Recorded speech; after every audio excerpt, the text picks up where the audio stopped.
Ay, magandang hapon. Taon-taon natin itong magandang panahon.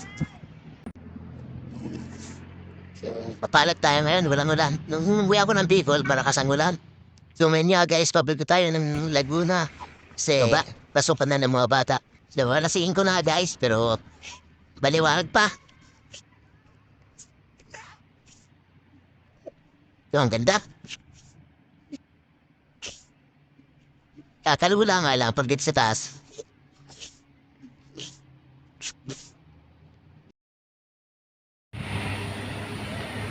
So, ito mga guys, pagkatapos ng mahabang pagbibiyahe natin mula Bicol, so enjoyin naman natin tong tanawin dito sa Zigzag Road, dito sa Timonan.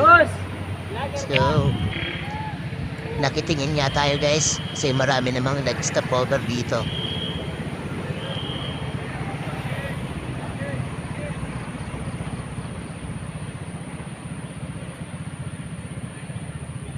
So, masarap lang enjoyin guys.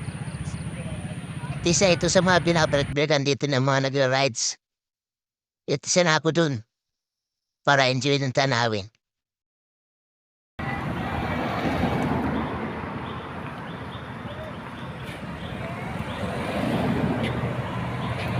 So yun nga guys, kung napapansin nyo, manarinig ko yung mga huli ng ibon. Kasi 5:30 na ito guys.